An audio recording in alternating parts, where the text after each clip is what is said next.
Orang semuanya paham ya, dengan kealiman seorang soleh darat. Mbah Soleh Darat itu kan muridnya wong top-top kabeh, Pak. Termasuk pertemuan antara Mbah Hasyim As'ari dengan Kiai Haji Ahmad Dahlan yang nama aslinya adalah Muhammad Darwis. Ketemunya ya di Mbah Soleh Darat. Saya mencatat sekian banyak santrinya Mbah Soleh Darat. Ada Mbah Hasyim, ada Mbah Ahmad Dahlan pendiri Muhammadiyah, ada Syekh Mahfud At-Turmusi Termas, pendiri Pondok Termas Pacitan, ada kemudian Kiai Haji Idris Jamsaren Solo termasuk muridnya Soleh Darat, ada Kiai Sakban ahli falak dari Semarang, kemudian Mbah Dalhar wali Magelang, kemudian yang dekat-dekat sini ada Mbah Asnawi Kudus, kemudian ada Mbah Bisri Samsudin Denanyar Jombang, ada Mbah Abbas Jamil Buntet Cirebon, ada Mbah Munawir Kerapek dan lain sebagainya. Coba bayangke ngalimi kaya ngopo ya? Oh, santri ini kaya ngono iki. Santri ini wong top kabeh iki lho ya, Mbah Soleh kaya ngopo pintere gitu. Pertanyaane lah santriku londe iki kaya ngopo jare iki? Sangel Bu angel itu. Lah Mbah Soleh Darat itu bukti kealimannya santri ini wong alim kabeh. Allah karim. Gitu kan? Mbah Dalhar, Mbah Munawir, Mbah Abbas, Mbah Asnawi Kudus, Mbah Bisri Samsuri dan lain sebagainya. Lah santriku ki mantan begenggek, mantan purel, mantan preman. Saya itu kalau di pondok Pak ngaji, sering tak ulang itu. Wah, tatoan tok itu, tato itu macam-macam. Dan yang bertato itu nggak ada cowok, cewek juga banyak tatonya itu. Kadang-kadang ya Allah mbak-mbak lah gawe tato itu ngawur. Di atas payudara tato, cecak. Wah, awake seksi, ramping, cecak, lah. Begitu lemu meteng lah boyo dari 2020 jomblo parah. Betulkah agama itu berkah bagi umat manusia? Tanya saya ketika bimbang dengan diri sendiri. Agama yang seharusnya menjauhkan kita dari perbuatan dosa. Coba Bapak-bapak cermati kalimat ini ya. Cermati kalimat ini. Ini kalau nggak salah saya baca di bukunya R.A. Kartini yang tentang Kartini Nyantri itu di halaman 154 kalau nggak salah. 153 atau 154. Agama yang seharusnya menjauhkan kita dari perbuatan dosa justru menjadi alasan yang sah kita berbuat dosa. Dan fenomena itu ternyata terjadi hari ini. Ini sudah ditulis oleh R.A. Kartini 1899. Keren ya? Coba saya ulangi, saya merinding ini. Agama yang seharusnya menjauhkan kita dari perbuatan dosa justru menjadi alasan yang sah kita berbuat dosa. Dan hari ini orang berbuat dosa atas nama agama di Indonesia sangat marak. Betul? Dan ini sudah disampaikan oleh R.A. Kartini. Begitu gampang orang menghakimi orang lain atas nama agama. Saya itu dulu awal ngaji diketahui publik di klub malam itu disebutkan pengajian Gus Miftah di klub malam itu menistakan agama. Yang ngomong ini ulama besar Pak, versi mereka. Jadi saya diundang ke televisi, kiainya ditanya, apa pendapat kiai tentang pengajian Gus Miftah di klub malam? Memalukan, menjual agama, menistakan agama. Ya Allah. Saat itu saya langsung ngulus dodol, dodone bojoku. Ya Allah. Atau semen cangkeme iki aku. Aku duwe bojo, bro, ra kaya kowe. Ketika kemudian saya ditanya sama pembawa acaranya, apa pendapat Gus Miftah ketika pengajian Anda di klub malam dianggap memalukan? Waktu itu saya jawab, mohon maaf, kalau pengajian saya di klub malam dianggap memalukan, lebih memalukan mana? Ketika kita melihat orang ahli maksiat, ketika melihat mereka tidak memberikan solusi apapun kepada mereka. Jadi yang disampaikan oleh R.A. Kartini bagi saya luar biasa. Coba tebak, kata beliau, coba berapa banyak dosa yang diperbuat atas nama agama itu. Surat Kartini kepada E.H. Z. Handelar, tanggal 6 November 1899. Atas nama agama, Orang buka warung di bulan Ramadan, digebuki. Luar biasanya apa? Dengan kalimat takbir. Dulu resolusi jihad Mbah Hasyim Asy'ari di Surabaya, takbir untuk ngusir Belanda. Hari ini takbir untuk nutup rumah makan. Betul Bu? Rumah makan. Takbir. Coba. Maka kalau saya pergi ngaji di jalan kok teriak-teriak takbir, jendela mobil tak buka, langsung saya jawab sami Allahu liman hamidah. Supirku malah jawab Robbana walakal ham. Coba. Saya ngaji di kafe, 5 menit saya terlambat, sudah di kerubung kafe itu oleh kelompok-kelompok yang mengatasnamakan agama. Hancurkan, botol ditutui.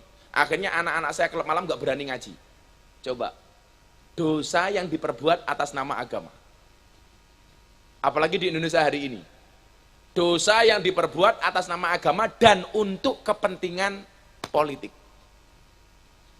Kita nggak usah nyebut apapun, tapi itu terjadi. 6 November 1899. Kemudian apa?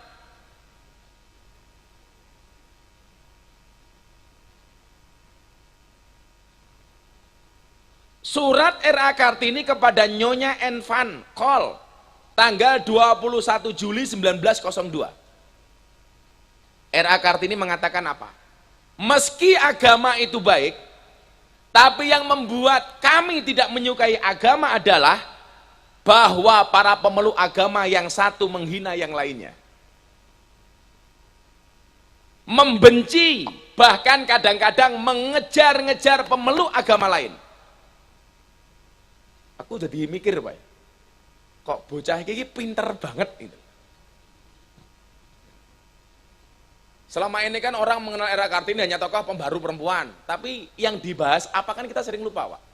Bahkan saya itu sering kalau ketemu kiai sing digul-gulke dari Kartini itu apa? Kartini tokoh poligami. Oh, itu saja. Ibu-ibu mengidolakan Kartini kan? Ya seharusnya termasuk apa yang dilakukan, Bu. Poligami. Jadi R.A. Kartini itu kan anak dari istri ketiga Bupati Jepara dan merupakan istri ketiga dari Bupati Rembang. Tapi saya juga nggak tertarik itu membahas sing dibahas R.A. Kartini kok hanya poligaminya ini. Aneh. Karena saya juga nggak tertarik poligami. Tapi ibu tidak boleh mengatakan poligami tidak boleh karena itu perintah, karena itu Al-Qur'an.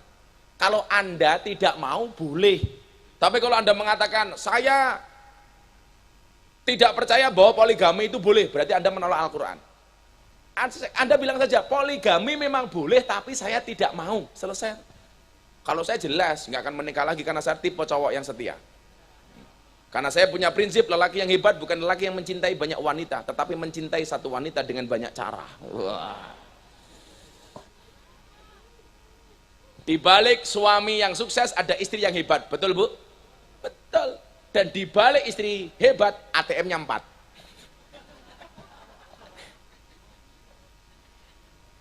Lah kurang ngono le sok le. Lah wis sukses kayak Pak Sekda umpamane. Di belakang laki-laki yang sukses ada banyak mantan yang menyesali. Iya. Kok aku biyen rabi karo Pak Sekda ya. Pret. Kalau saya ditanya sama istri saya, "Abah menikah lagi apa enggak?" Ya, nunggu takdir. Kalau memang takdirnya ada, mana bisa saya menolak takdir? Kalau tidak ada takdirnya, ya insya Allah saya menciptakan takdir saya sendiri. Mboten, Bu. Mosok wong lanang duwe prinsip, wong wedok bojo tuwek kuwi kaya Quran suwek. Tegese piye diwaca angel diguwak dosa.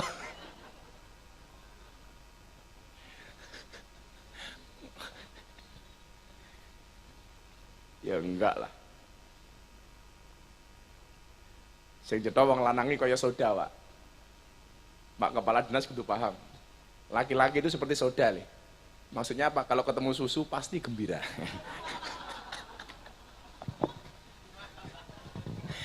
Maka namanya soda gembira. Loh, soda gembira itu kan soda dengan susu.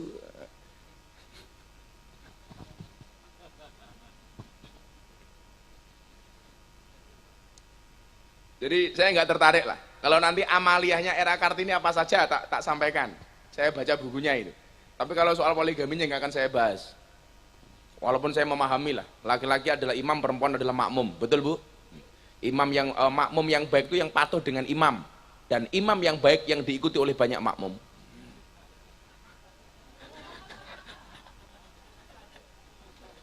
Masuk deh. Tapi kamu yang jomblo kamu harus paham. Allah itu menciptakan wanita itu suci seperti sajadah. Saya ulangi ya. Perempuan itu suci seperti sajadah. Kenapa? Karena di atasnya lah para suami bisa beribadah. Iya. Burung paham untukmu angel.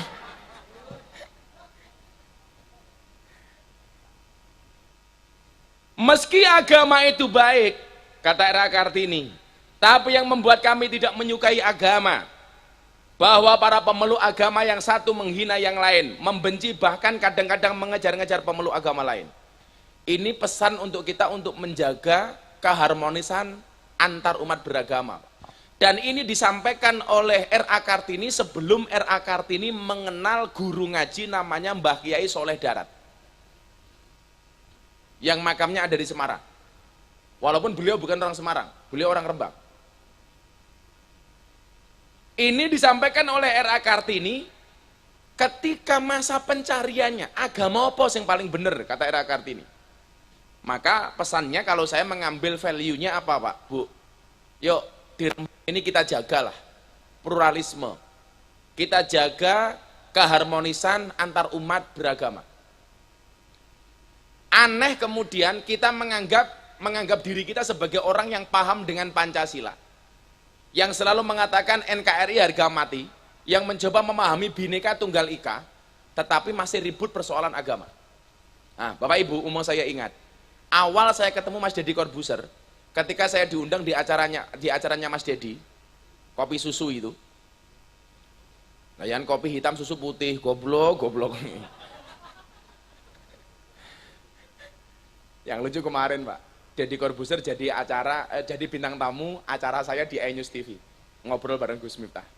Langsung dia bilang, acara gua di hitam putih sekarang putus kontrak, lu malah punya acara sendiri. Kemarin lu gua undang, sekarang lu ngundang gua, katanya. Saya bilang sama dia, saya bisa jadi Deddy, tapi Deddy tidak bisa jadi saya. Contohnya apa? Saya bisa jadi host kayak Deddy, tapi Deddy nggak bisa jadi ustadz kayak saya. Matane dia. Deddy waktu itu tanya begini, habis syuting hitam putih, bagaimana pendapat Gus Miftah terhadap orang yang mengatakan semua agama itu benar? Waktu itu saya jawab, saya ingat betul ini YouTubean pertama kali saya dengan Deddy. Setelah 3-4 bulan baru kemudian muncul podcast Deddy Corbuzier itu buatnya sama saya ini. Podcast yang sekarang lagi viral ini. Waktu itu saya jawab, saya tidak sepakat dengan orang yang mengatakan semua agama itu benar. Ini masih koma, belum titik le. Yang benar seperti apa? Semua agama itu benar bagi penganutnya. Kalau semua agama itu benar, waduh bahaya Pak. Nanti Pak Kepala Dinas setiap hari bisa ganti agama. Senin Islam, Selasa Kristen, Rabu Katolik, Kamis Hindu, Jumat Buddha, Sabtu Darmo Gandul, Minggu Gandule Mbah Darmo. Alah. Cah nom-nom ya. Semua agama itu benar bagi penganutnya. Kalau kita sebagai umat Islam jelas mengatakan inna dina indallahil Islam. Tapi menurut orang Kristen, agama yang paling benar adalah Kristen. Menurut orang Buddha ya Buddha. Maka benar itu bagi penganutnya. Ini untuk menjaga kerukunan antar umat beragama yang disampaikan oleh yang merupakan kegalauan dari seorang R.A. Kartini. Makanya saya sering menggambarkan Indonesia itu rumah besar Pak, rumah besar. Di dalam rumah besar ini ada 6 kamar. Ada kamar Islam, kamar Kristen, kamar Katolik, Hindu, Buddha, Konghucu. Saya meyakini kalau masing-masing orang kembali ke kamarnya masing-masing, itu tidak akan pernah terjadi masalah. Islam balik nih kamare, Kristen balik nih kamare, nggak akan ada masalah. Yang jadi masalah itu adalah ketika kita kembali ke kamarnya orang lain, bahkan ngeloni bojone wong liya. masalah. Kayak rungokno kayak malah tepuk tangan gitu. Ngeloni bojone wong liya tepuk tangan gitu. Codot.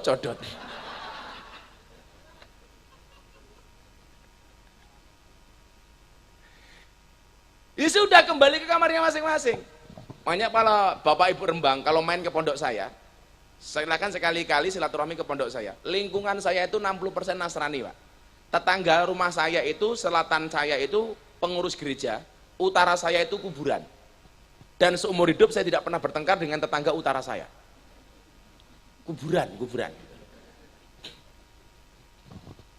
Pengajian saya tentang keindonesiaan itu banyak beredar di WA grup teman-teman Kristiani. Saya banyak WA dari teman-teman Manado, Papua, Gus, ini kita lagi nonton pengajian Gus Miftah, apakah benar pohon itu punya agama?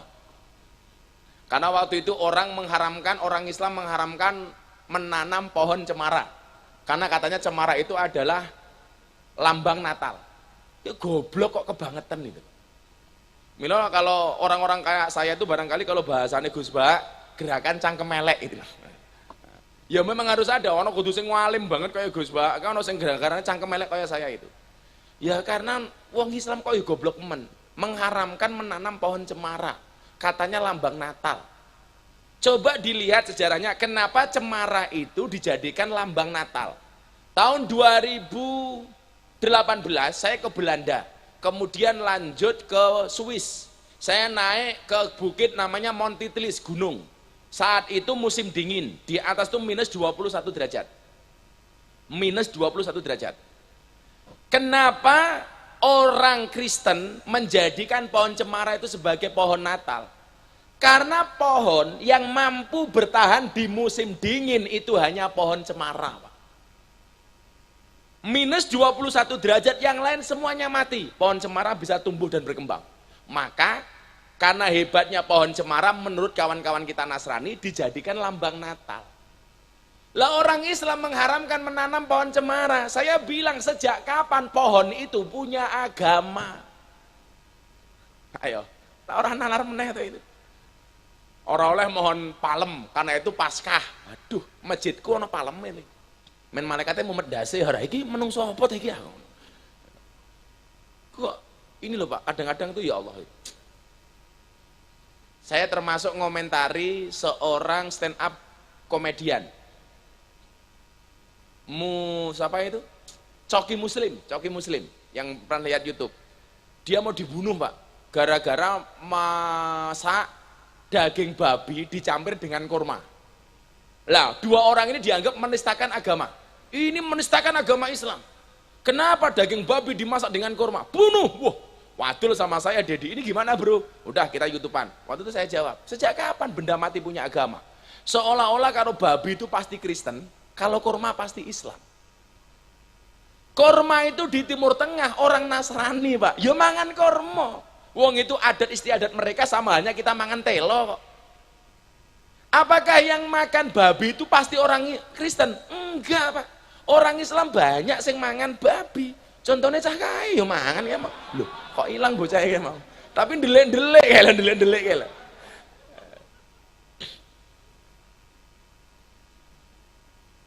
Enggak ada hubungannya dengan itu.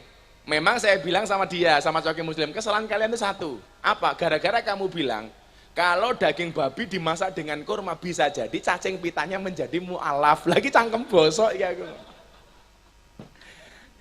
Salah. Daging babi itu tidak mengandung cacing pita, Pak. Tapi daging babi itu mengandung anaknya. Babi itu tidak mengandung cacing pita, tapi mengandung anaknya. Ya maksud anaknya Pak Sekda kan tidak mungkin dah.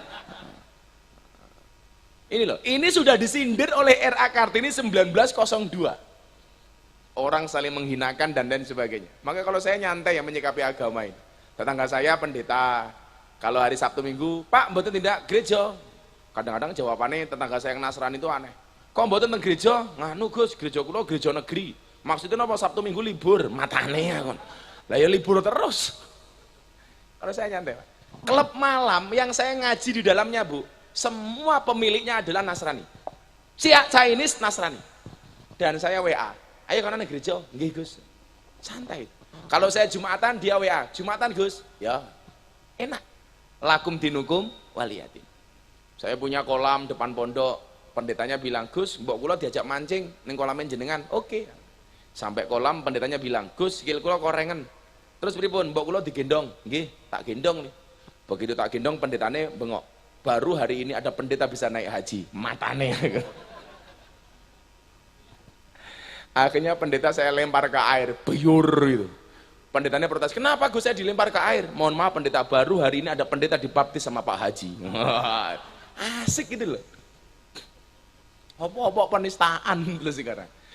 Saya tetangga saya piknik Natalan ke Parangtritis. Saya dijemput pakai bis. Oke, aku tak melu, pompong selo.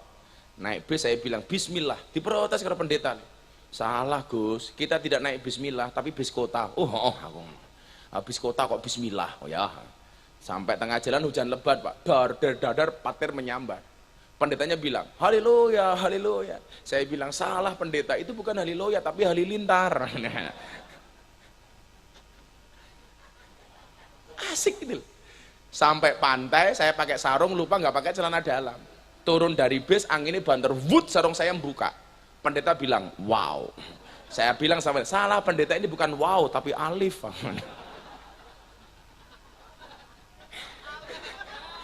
Oh ini kok wow.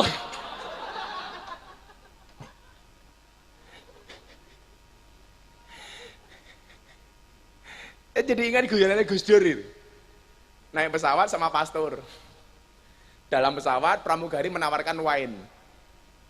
Wine ini kan boleh bagi orang-orang itu, haram bagi kita.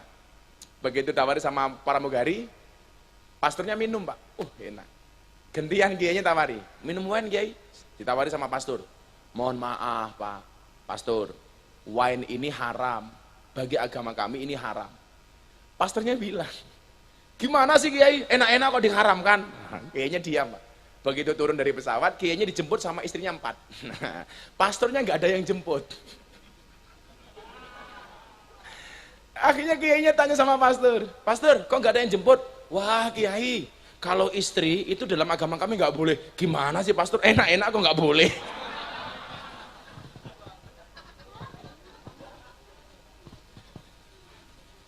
Asik Gus, Pak Eko mbahmu.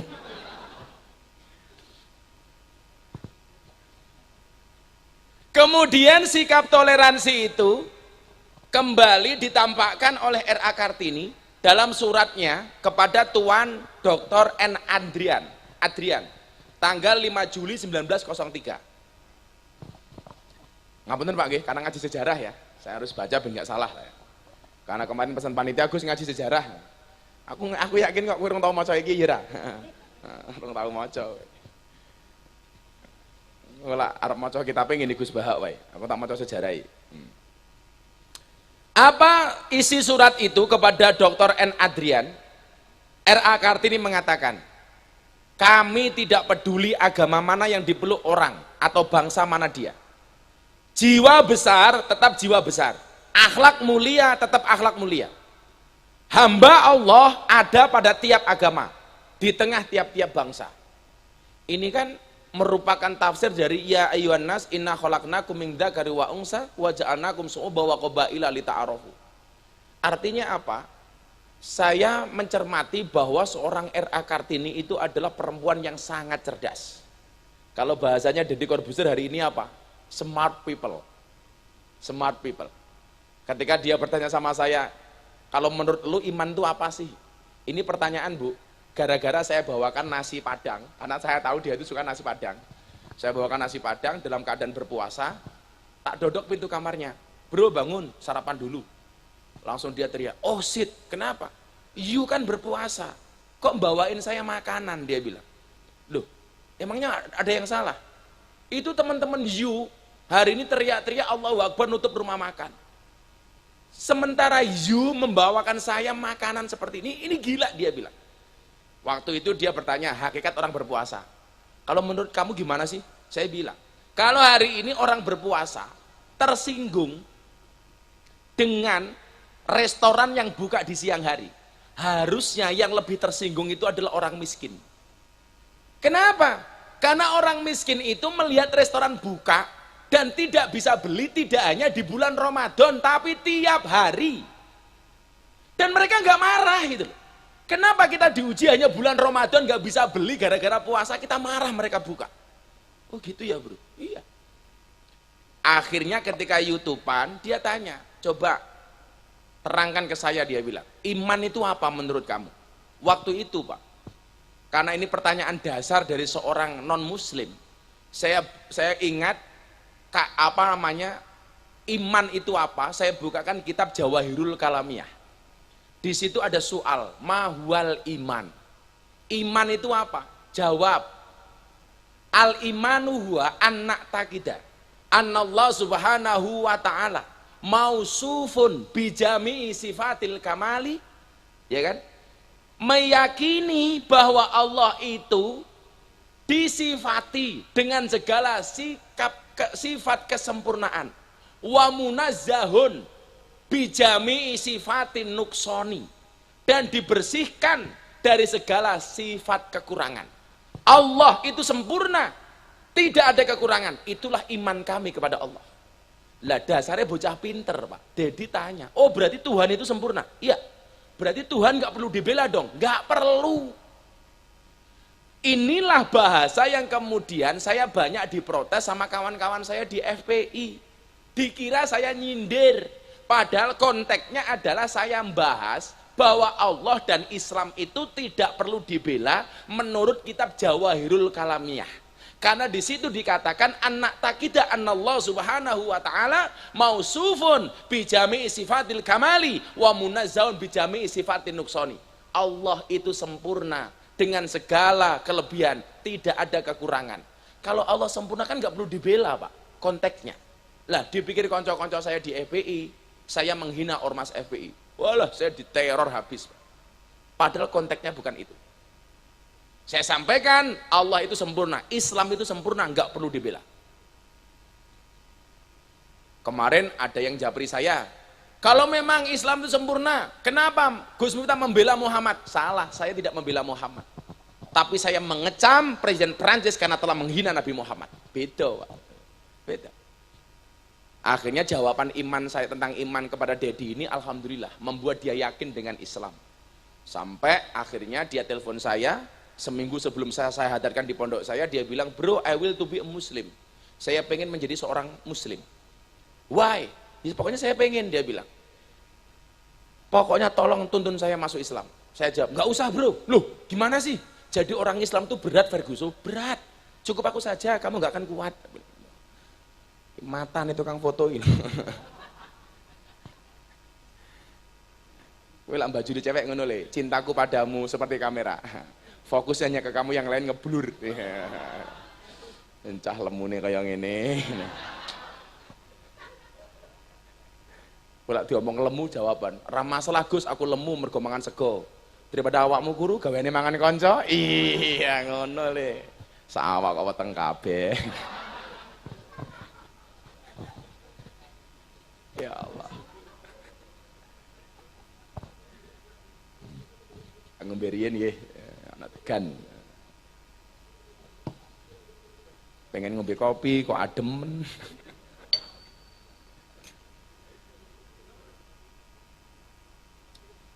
Lah wong sing tak ombe iki mung banyune, malah tegane dikerok, ora iso disedot, goblok iki jan. Dikuwerok, Pak. Iki udah tegan kelopo iki. Lah gara-gara dikerok lah ora iso disedot. Sengaja iki. Ya lagi. Kau wandele kaya ngene iki degan apa kambil. Amule silitku kreminen. Yo ora iso metu kok.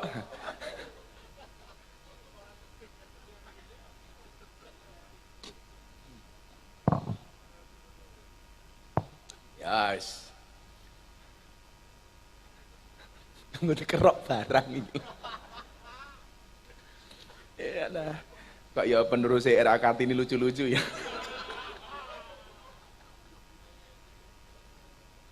Ya Allah, shallu ala Nabi Muhammad. Ayo selawatan dhisik le. Ayo.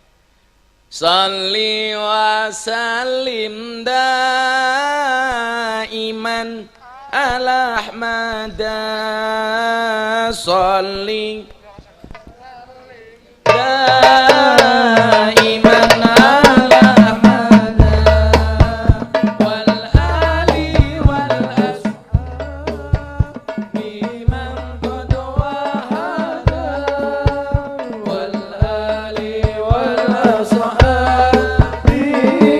Sarang-sarang ada sholli wa sallim daiman ala Ahmad sholli wa sallim daiman ala Ahmad wal ali wal ashab liman qad wa'ada wal ali wal ashab liman qad wa'ada.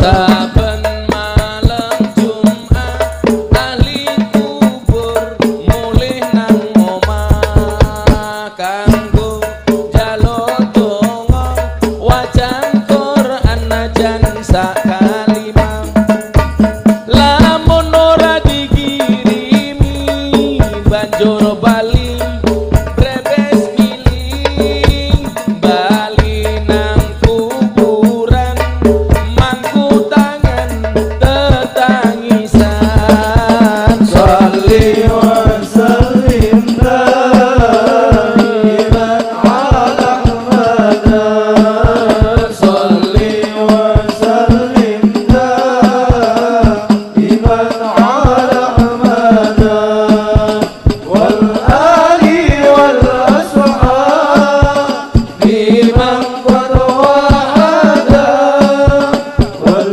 ali wal ashab liman qad wa'ada. Kebaca temenan ger anak turunku kowe ora wirang padha mangan tinggalanku lamun aku bisa bali ning alam donya bakal tarik kesi donyaku sing isih ana sholli wa sallim daiman ala Ahmad sholli wa sallim daiman ala Ahmad wal ali wal ashab liman qad wa'ada wal ali wal ashab dijawab ya sing banter.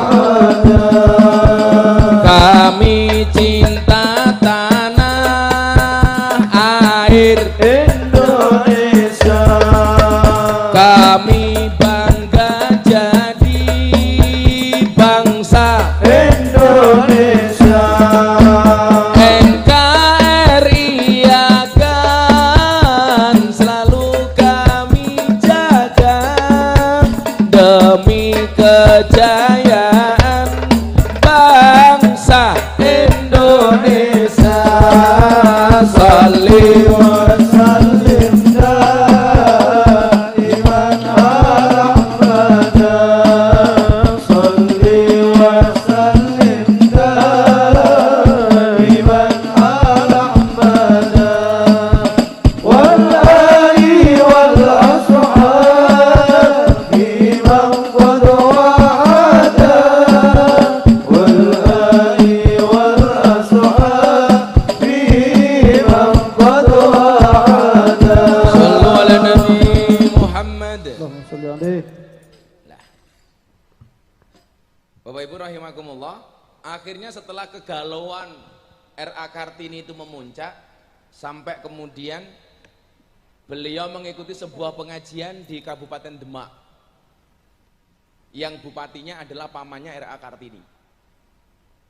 Saat itulah pertemuan pertama, perkenalan pertama R.A. Kartini kepada Kiai Soleh Darat As-Samarongi. Jadi kenalnya teng mriku. Miturut Profesor Maftuh niko kenalnya teng mriku. Profesor Yogyo niko. Kenale R.A. Kartini dengan Soleh Darat, Mbah Yai Soleh Darat menika teng Demak. Saat itu R.A. Kartini takjub dengan pengajian yang disampaikan oleh Kiai Soleh Darat. Salah satu yang dibahas adalah tafsir dari suratul Fatihah. Saat itu Belanda dengan segala kekuasaannya, nyuwun sewu, itu mengharamkan Quran itu untuk diterjemahkan ke dalam bahasa Jawa maupun bahasa Indonesia. Jadi Quran-Quran terjemahan itu semuanya diambil oleh Belanda. Lah, atas permintaan Kartini kepada pamannya, Kartini mengatakan kepada pamannya, "Paman, wadene wong Jawa iki ora paham Al-Qur'an. Mergo wong Jawa iki ora ngerti artine Al-Qur'an. Sementara ketika Al-Qur'an mau diterjemahkan, ini disita oleh Belanda." Atas kegalauan inilah kemudian Paman R.A. Kartini menyampaikan kegelisahan Kartini kepada Mbah Soleh Darat As-Samarongi. Dari situ kemudian muncullah tulisan yang hari ini kita kenal dengan istilah pegon, Arab pegon. Tulisannya Arab sak janjane Jawa. Menurut saya secara pribadi nggih nyuwun sewu, ini bukan pendapat orang. Menurut saya secara pribadi, ini adalah merupakan salah satu sumbangsih luar biasa dari seorang R.A. Kartini. Karena keingintahuannya yang begitu besar terhadap isi Al-Quran, sementara saat itu begitu susahnya mendapatkan Quran terjemah, maka kemudian Kiai Soleh Darat setelah mendapatkan usulan dari R.A. Kartini melalui pamannya, membuat terjemah Quran, tafsir Quran dengan cara menulisnya secara Arab tapi pegon. Maka ya nyuwun sewu, saya pikir hari ini saya yakin degane teko dan nggak akan dikerok lagi.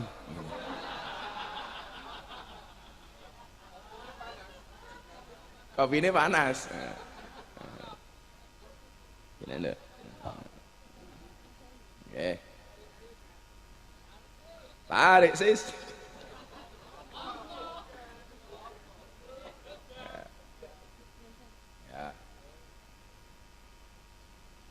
Di bojo dong, Mbak.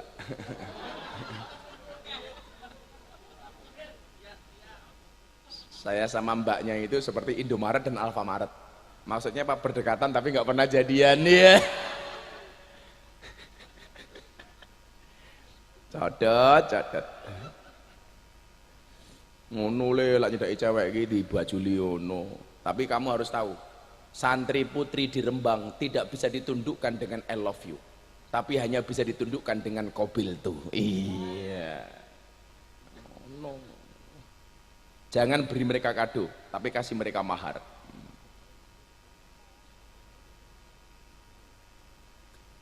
Orang semuanya paham ya, dengan kealiman seorang Soleh Darat.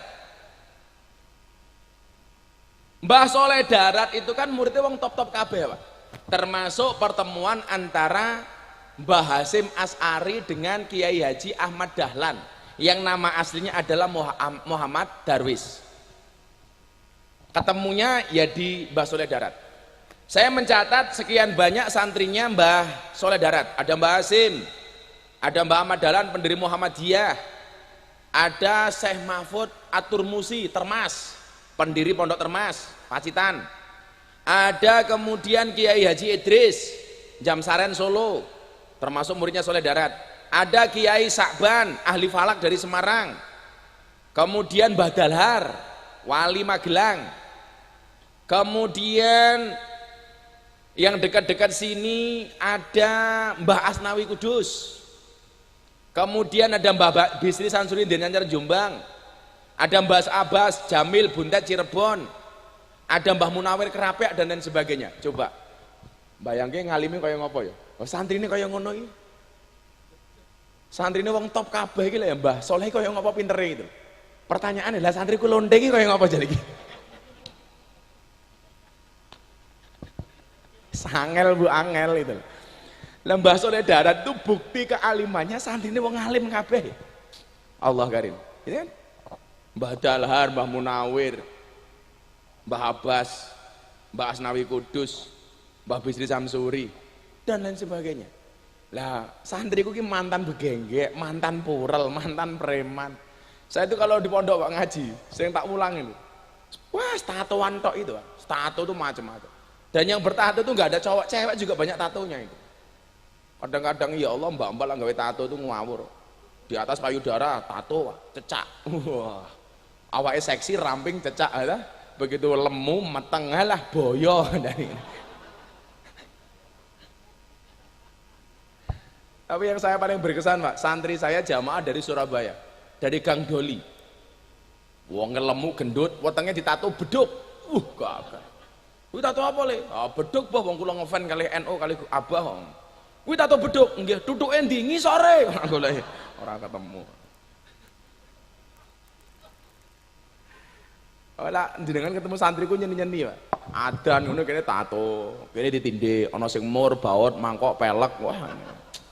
Tiang listrik, knalpot, serapopo lah. Makanya hari ini kalau ada orang ribut antara NU dan Muhammadiyah jadi ya isin ya. Lambian Mbah Hasyim Asy'ari karo Mbah Ahmad Dahlan iki sak pondok loh. Cuman ketika ngaji di Mekah kemudian ini beda guru, ini beda guru. Yang satu lebih ke Syekh Mahfud Atur-Musi, Mbah Hasyim Asy'ari, kemudian Mbah Ahmad Dahlan lebih ngaji kepada Syekh Ahmad Khotib Al-Minangkabawi. Maka kemudian ilmunya agak berbeda di sini.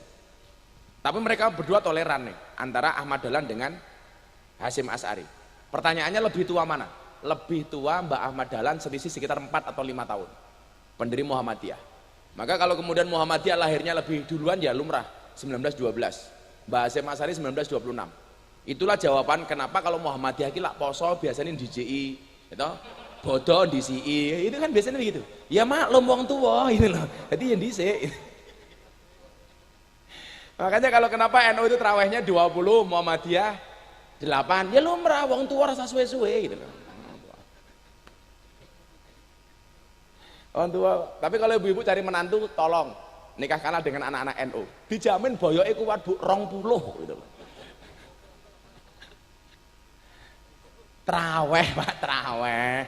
Kok ya pertanyaannya sing gelem ora awakmu sapa le. Santai. Jomblo itu mandiri, mandiri itu bank itu banyak duitnya. Nah, berarti jomblo berarti banyak duit. Nah, ya ketok rupamu kotak infak kok. Lah, dari tulisan Mbah Soleh Darat As-Samarongi inilah kemudian muncul terjemah Quran versi pertama Arab Pegon, namanya Faidur Rahman fi Tafsiril Quran. Dan buku ini, kitab ini dihadiahkan kepada R.A. Kartini sebagai kado pernikahannya ketika menikah dengan Raden Mas Joyo Diningrat. Ngono le kadone Quran. Gagah. Ora kaya ibu-ibu sakniki, ya Allah, kula pengajian nasihat pernikahan 50 tahun Pak. Berarti pernikahan Mas, bojone jenderal, bangga Bu, hebat di keluarga saya Gus. Kenapa Bu? Saya sudah menikah dengan suami saya 50 tahun dan mas kawin yang diberikan oleh suami saya seperangkat alat sholat beserta Al-Qur'annya sampai hari ini masih tersimpan rapi di dalam lemari. Goblok aku lah malah tau dinggo. Ya Allah. Bupati Rembang ketika menikah dengan R.A. Kartini mendapatkan kado terbaik kitab Faidur Rahman fi Tafsiril Quran. Dari sinilah kemudian R.A. Kartini mulai senang membaca Al-Quran, mulai memahami Al-Quran. Salah satu ayat yang dibaca oleh R.A. Kartini dan menjadi favoritnya adalah surat Al-Baqarah ayat 257. Allahu waliyul ladzina amanu yukhrijuhum minadz-dzulumati ilan nur walladzina kafaru awliya'uhumut taghut yukhrijunahum minan nuri iladz-dzulumat ulaika ashabun nar hum fiha khalidun. Itulah ayat yang kemudian hari ini ketika kita pahami, ketika kita menyebut nama Kartini maka muncul bahasa ini apa? Habis gelap terbitlah terang. Itu adalah merupakan tafsir R.A. Kartini terhadap surat Al-Baqarah ayat 257. Maka sampai di sini Bapak Ibu, kalau ada orang yang meragukan keislaman R.A. Kartini, saya katakan Anda salah. Kalau ada orang yang meragukan pemahaman R.A. Kartini terhadap agama ini, Anda salah. Dari gelap kepada cahaya ini sering kemudian ditulis oleh R.A. Kartini kepada teman-temannya di Belanda, dan orang-orang Belanda nggak tahu bahwa itu adalah bahasa Al-Quran. Kalau dalam bahasa Belandanya begini, tapi saya nggak tahu ini membacanya salah apa benar, karena saya nggak bisa bahasa Belanda, walaupun bahasa Belanda itu banyak seperti bahasa Jawa, Pak. Kantor itu bahasa Belandanya tetap kantor. Kantor itu bahasa Jawanya ya kantor. Karena saya tahun 2018 saya di Belanda, di Amsterdam. Habis gelap, terbitlah terang ini, yang kemudian sering ditulis oleh R.A. Kartini kepada teman-temannya di Belanda. Teman-temannya di Belanda menulis habis gelap terbitlah terang, dari gelap kepada cahaya dengan bahasa door, duisternis tot lichts. Dari gelap menjadi cahaya. Lah maka Bapak Ibu, sekali lagi saya katakan, sampai sini kalau ada orang meragukan pemahaman Kartini terhadap Quran, saya anggap salah. Pertanyaannya sekarang, apa amalan-amalan Kartini sehingga menjadi orang besar? Nah, ini yang menarik kan gitu toh. Sing delok kuwi ini le, dadi lak kowe iki delok wong sukses, aja mau delok suksese, tapi carane sukses. Kamu tahu kenapa keringat itu asin? Ya, keringat itu asin. Kenapa? Karena dalam perjuangan nggak ada yang manis. Iya, oh no, ingah ingih. Dengake bojomu ayu kabeh besok. Rondo anak 15. Yang pertama, saya membaca banyak buku, salah satunya R.A. Kartini itu amaliyahnya adalah rajin ziarah kubur. Ziarah. Kalau dulu Pak Kiai saya bilang begini, Leo, bocah-bocah Zahir Maniawi. Dulu Kiai saya pesan begini, kowe pengen dadi wong top le, lakonono tolong perkara. Ibu-ibu jenengan nglakoni iki sesuk sing ngunduh tope insyaallah anak putumu. Amin. Bedane wong biyen karo wong saniki lak siji, Pak. Wong biyen niku gaweane nandur ra ngarep-ngarep ngunduh. Lak wong saniki gaweane ngunduh ra tau nandur. Wong biyen iki nandur kayu jati, Pak. Ora tau ngarep-ngarep ngetok kayu jati. Lah wong saniki gaweane ngetok kayu jati ra tau nandur kayu jati. Mila mbah-mbah biyen iki jenenge apik, Pak. Ninggalke joglo, ninggalke jati. Mbahmu sapa? Ayo, apik tenan. Kalau hari ini kita tidak mau menanam gaweane anak nyuwun sewu, ora gelem nandur gaweane ngunduh, sesuk kowe mati le, bakal dipisu-pisui karo anak-anak. Bajingan mbahku iki. Ora ninggalke apa-apa belas. Sapa? Tukang foto. Wah.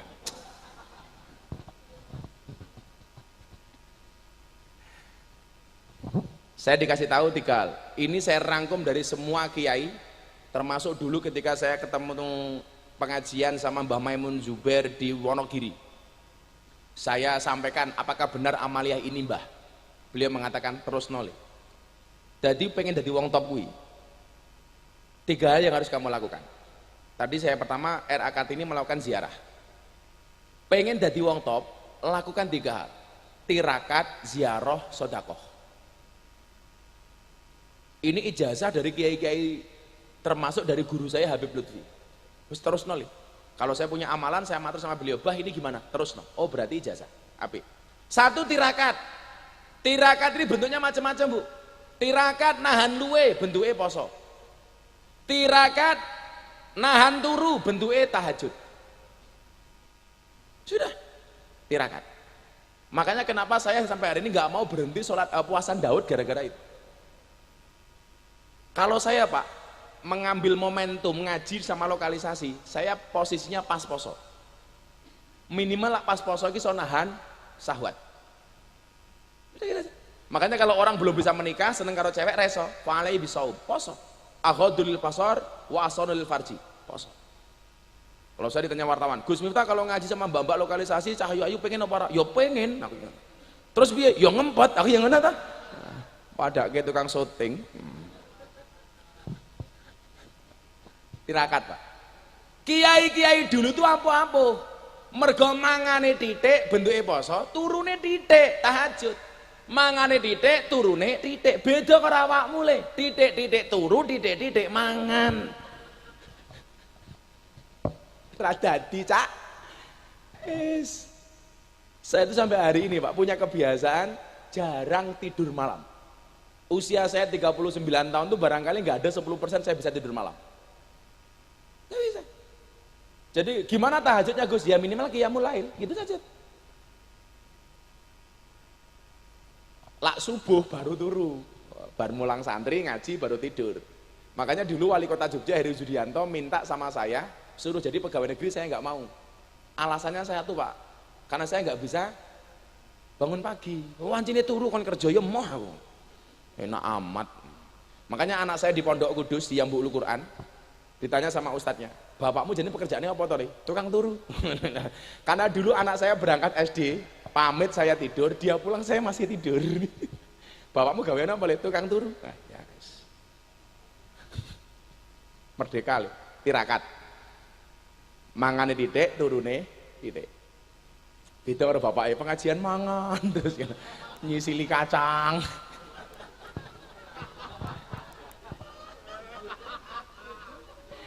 Ajur jum. Ning omah mangan kacang karo nyanyi lagune cah saiki. Sego liwet lawuh tempe. Ndasku mumet endasmu piye.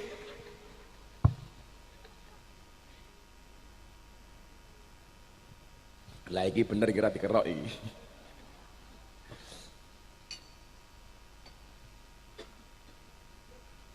Wah, iki salah set. Kopine manis, aku ora mboten ngombe manis. Goblok. Mesti ra tau ndelok YouTube cah iki. Tapi itulah gambaran cewek di mata cowok. Ya. Cewek di mata cowok itu. Cowok di mata cewek itu seperti gula di dalam kopi. Kopi tanpa gula pahit. Sing disalahke sapa le? Gulane. Goblok, gawe kopi rono gulane. Begitu gawe kopi kemanisan, sing disalahke sapa? Tetep gula. Goblok. Gawe kopi kakean gula. Itulah cowok di mata cewek, Pak. Salah terus pokoknya. Ora ono benere pokoknya. Makanya jangan sampai punya salah sama perempuan. Perempuan itu kesalahannya satu, terlalu banyak mengingat. Laki-laki kesalahannya satu, terlalu cepat melupakan.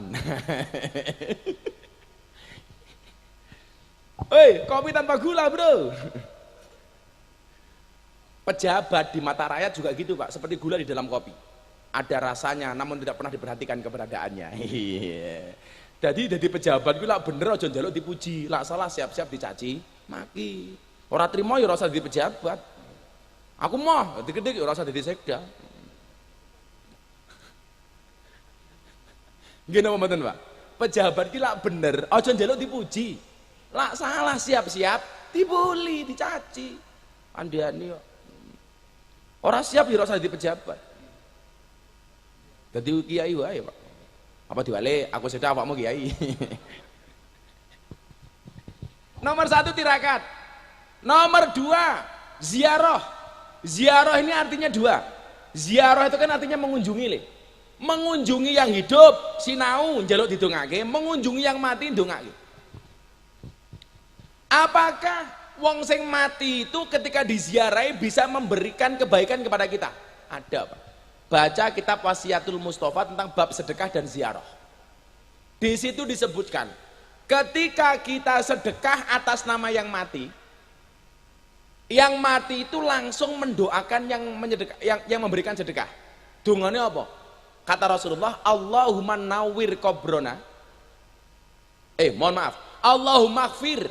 Ya Allah, berikanlah ampunan liman nawwara qabrona, bagi siapapun yang memberikan cahaya kepada kubur kami.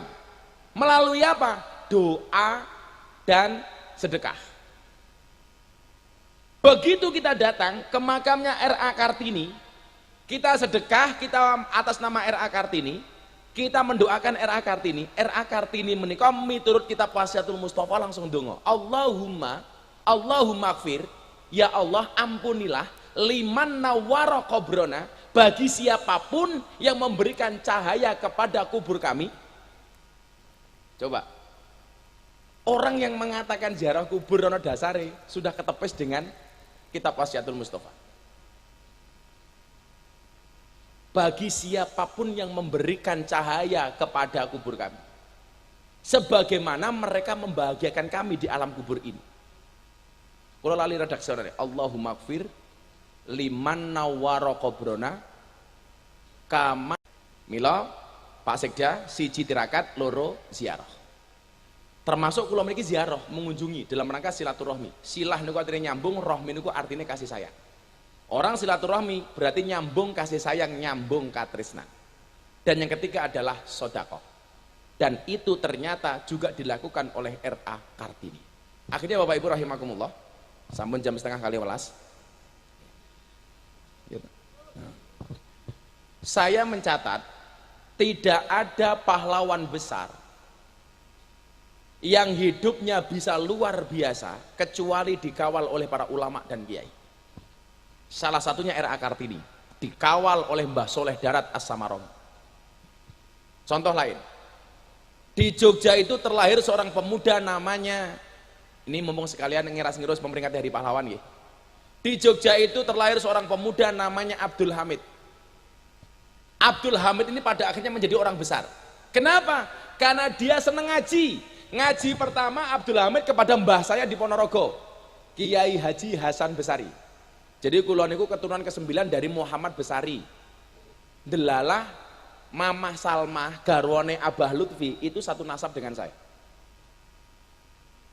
Malam tahun baru pengajian di Tegal, saya dipanggil sama Abah Lutfi, "Le, kowe iki dulurku lho. Kok sakit, Bah? Nasabmu karo nasabnya Mamah Salmah jadi satu. Keturunan ke-9 dari Mbah Muhammad Besari Ponorogo.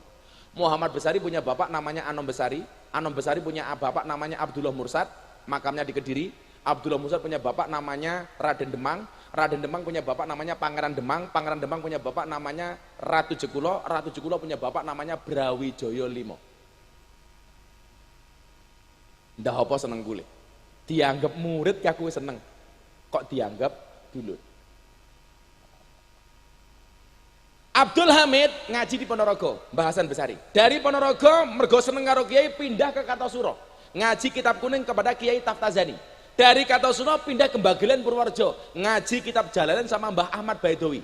Dari Purworejo pindah ke Salaman Magelang, ngaji ilmu hikmah kepada Mbah Nur Muhammad Ngadiwongso Magelang. Gara-gara dikawal oleh sekian banyak kiai, Abdul Hamid menjadi orang besar.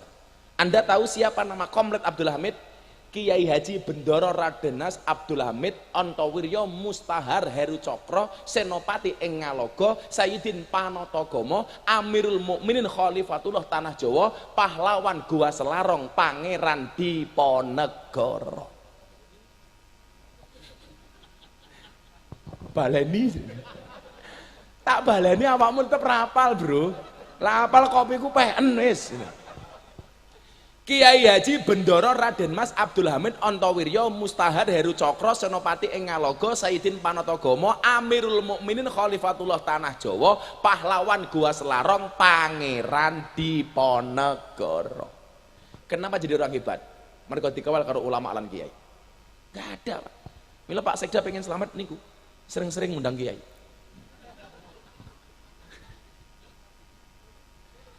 Masuk deh. Bila polisi tentara tetap kudu ngaji dan annasu yamutuna ala ma'asu, manusia itu akan dimatikan oleh Allah sebagaimana kebiasaan dia hidup. Awakmu polisi gaweane ngaji, sok matimu iso pas pengajian. Tapi bila polisi gaweane pinggir dalan tok ya matine tabrak truk. Ora.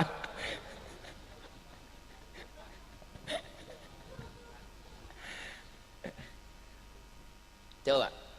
Ana Pak tentara Pangsar Jenderal Sudirman cedak karo ulama, makanya dia itu dai-nya Muhammadiyah. Kalau di Ponegoro itu pahlawan Nahdlatul Ulama, Sudirman itu Muhammadiyah. Bahkan menurut Habib Lutfi, Pangeran Diponegoro itu mursid Thariqah. Lambangnya apa? Selempang hijau yang digunakan oleh Pangeran Diponegoro. Dan karena kehebatan Diponegoro, coba Anda lihat, Belanda dosa asik, padahal perangnya hanya 5 tahun. Tahun berapa? 1830 sampai 1825 sampai 1830. Berarti perangnya bar maghrib. 1825 lah bar maghrib ta?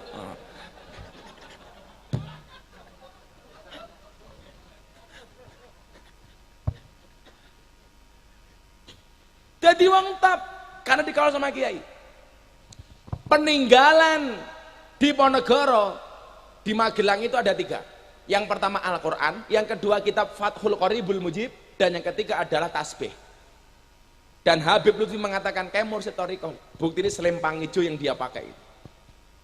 Coba Anda lihat, hebat karena dikawal oleh ulama. Jenderal Sudirman menjadi orang top, amaliyahnya 3, jimatnya 3. 1, gentong. Kenapa gentong? Memulai segala aktivitasnya dengan berwudu. Jenderal Sudirman. Yang kedua, setiap kali mendengar adzan langsung sholat. Jenderal Sudirman. Artinya kalau kita melihat fakta-fakta ini, Pak, ulama apa? Pahlawan-pahlawan zaman biyen, rata-rata tidak ada kiai. Ada hari peringatan pendidikan nasional, kita pasti mengenal nama Ki Hajar Dewantara. Anda tahu siapa nama asli Ki Hajar Dewantara? Suwardi Suwarningrat. Kita mengenalnya sebagai bapak pendidikan, ing ngarsa sung tulodo ing madya mbangun karso tutwuri handayan. Dia jadi orang hebat karena pernah nyantri di Kalasan, makamnya dekat pondok saya, kepada seorang kiai namanya Sulaiman Zainuddin. Itu orang top. Dan ulama-ulama di Indonesia, pahlawan-pahlawan di Indonesia hampir semuanya dikawal ulama. Pencipta lagu syukur, dari yakinku teguh. Kan senjata siapa di sini? Hamu Tohar. Hamu Tohar itu bukan Haji Mutohar, Habib Mutohar. Itu pamannya Habib Umar Mutohar Semarang. Sehingga lagu ini termasuk lagu 17 Agustus. Kemudian beliau diangkat menjadi duta besar Indonesia untuk Vatikan Roma, dan orang pertama kali yang membangun masjid di Vatikan Roma. Pahlawan dikawal sama ulama dan kiai. Lebih jauh, Raden Fatah. Kenapa jadi orang top? Mergo dikawal karo Wali Songo. Demak Ambiar, muncul kerajaan baru. Napa Pak? Pajang. Rajanya namanya siapa? Sultan Hadiwijoyo. Sultan Hadiwijoyo siapa le? Joko Tingkir. Kenapa dia menjadi hebat? Mergo manut karo titahe Kanjeng Sunan Kali Joko. Arya Penangsang ora iso dadi wong top miturut guru saya. Kenapa? Karena orang manut karo dawe Kanjeng Sunan Kudus. Mila pejabat-pejabat ning tanah Jawa, wila kon sowan Sunan Kudus biasanya wegah. Senengane sowan Sunan Kali Joko. Karena khawatir kalau sowan Sunan Kudus jabatannya dicopot. Saya punya teman Kapolres Kudus, teman saya. Ayo ziarah Sunan Kudus. Mboten Gus, kula nitip mawon. Pedile. Karena takut, Pak. Kota yang ditakuti sama pejabat itu 2, Kudus sama Kediri. Mitosnya kalau ke Sunan Kudus atau ke Kediri itu jabatannya akan hilang. Makanya kenapa Jokowi itu jarang ke Kediri, bahkan nggak pernah ke Kediri. Pramono Anung bilang, karena dulu katanya Gus Dur jatuh dari presiden gara-gara pulang dari Kediri. Saya nggak yakin. Pak Sekda nanti ziarah ke Kudus. Wah, ini ya aman Pak. Berarti awakmu ampuh Pak. Ampuh. Tapi saya yakin kok Sekdanya sudah mulai meninggalkan dunia hitam. Karena rambutnya banyak yang putih. Maka Bapak Ibu rahimakumullah, wis rampung pengajian nih. Mbak beda. Nggih. Tolong mbaknya mundur dikit. Ya. Kenapa? Cantiknya kelewatan. Codot.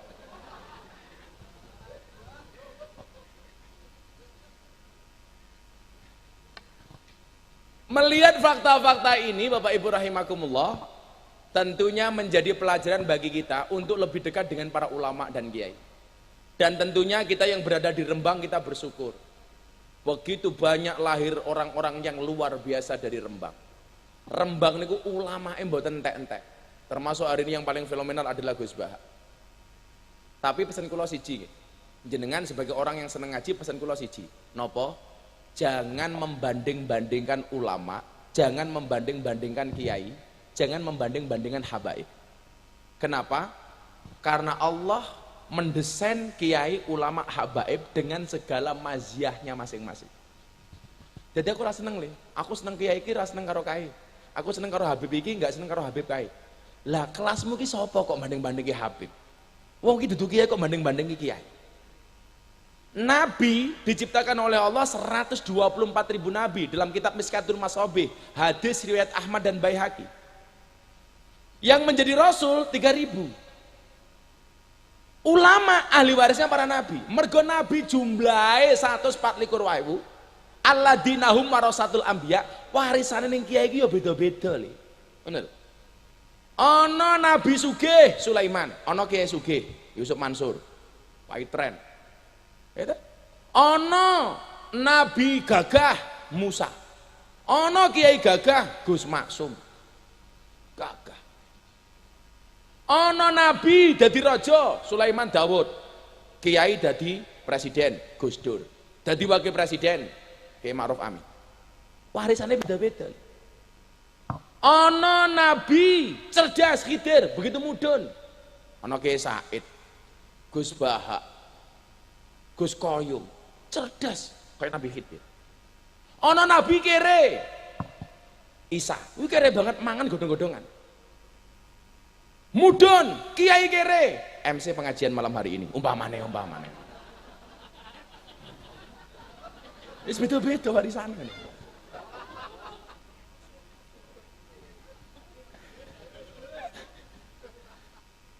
Jadi ya aja dibanding-banding ya warisannya beda-beda nih.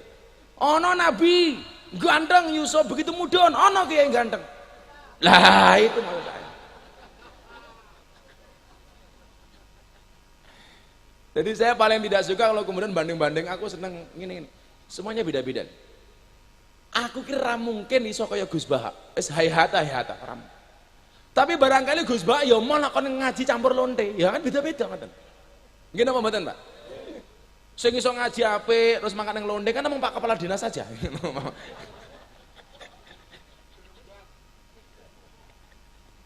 Aja Pak, aja melu-melu Pak. Anda ikut saya ke lokalisasi saya jamin, mau masuk nggak mau keluar. Betah Pak. Jadi pelajarannya itu Bapak Ibu, tidak ada orang besar di negeri ini yang tidak dikawal oleh para ulama. Maka saya berharap ke Pemkab Rembang dan kita semuanya, fas'alu ahla dzikri in kuntum la ta'lamun. Banyaklah bertanya kepada ahli dzikir ketika kita stuck, ketika kita tidak mengetahui sebuah persoalan.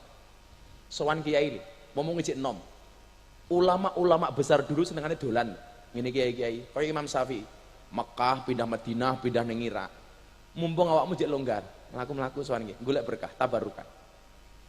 Semakin banyak pengalaman yang kita dapatkan, insya Allah akan semakin banyak modal untuk menghadapi kehidupan di masa yang akan datang. Ingat anak-anakku Zahir Mania, hidup di dunia tidak semudah membolak-balikkan tangan, tapi yakinlah dengan tangan kita bisa membolak-balikkan dunia. Saya jadi teringat dengan salah satu quote saya, apa yang dilakukan oleh R.A. Kartini. Saya sampaikan, kalau hari ini kita belajar dari R.A. Kartini, coba Anda ingat. Kalau ada orang mengatakan, mimpimu terlalu besar, katakan kepada mereka, bukan mimpi kami yang terlalu besar, tapi pikiranmu yang terlalu kecil. Mimpi-mimpi R.A. Kartini hari ini bisa kita nikmati. Salah satunya termasuk emansipasi. Nggak ada lagi istilah gender, semuanya berpeluang. Laki-laki dan perempuan bisa menjadi bupati, laki-laki perempuan bisa menjadi sekda. Tapi please ibu-ibu, tetap apapun jabatanmu, apapun pangkatmu, tetaplah harus sadar sebagai kodratmu. Saya sepakat perempuan itu bekerja, karena apapun itu laki-laki, suami hanya titipan. Kalau tidak diambil Allah, minimal diambil mantan. Tapi sebagai seorang suami, saya tidak mau istri saya bekerja. Saya tidak mengizinkan istri saya bekerja. Kenapa? Karena cukuplah istri sebagai tulang rusuk, bukan sebagai tulang punggung. Iya. Sing larang iku pilih. Kalau pilih mengatakan, mari kita berdoa bersama-sama, mudah-mudahan bermanfaat. Kagem R.A. Kartini, Al-Fatihah. Alhamdulillah. Suratul ladzina an'amta 'alaihim. Bismillahirrahmanirrahim. Allahumma sholli ala sayyidina Muhammad wa ala ali sayyidina Muhammad walhamdulillahirabbil alamin. Allahumma asrif annal ghala wal waba wal bala wa taun wal quruna innaka ala kulli syai'in qadir. Wala haula wala quwata illa billahil aliyyil azim. Wala haula wala quwata illa billahil aliyyil azim. Wala haula wala quwata illa billahil aliyyil azim. Walhamdulillahirabbil alamin. Bapak Ibu, musim pandemi masih lama. Ketuklah pintu langit dengan doa, karena yang terlockdown hanya buminya, langitnya masih terbuka untuk semua hambanya. Ingat, bukan ombaknya yang besar, tetapi perahu kita yang terlalu kecil. Bukan ujiannya yang besar, tapi iman kita yang terlalu lemah. Ketika Allah memberikan kamu masalah, Allah tidak memerintahkanmu untuk mencari jalan keluar hingga penat, tetapi Allah hanya memerintahkanmu untuk sabar dan sholat. Terima kasih. Assalamualaikum warahmatullahi wabarakatuh.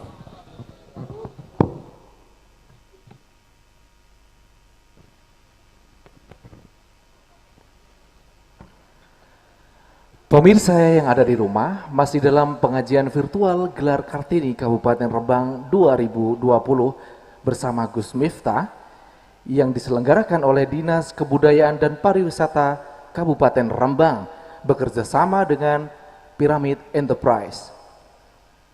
Habis gelap, terbitlah terang. Minad dulumati ilan nur.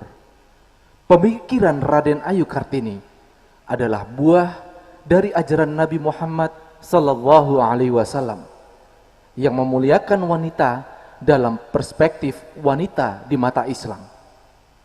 Terjemahan Quran Arab Pegon oleh Kiai Soleh Darat merupakan sumbangsih dari pemikiran Raden Ayu Kartini.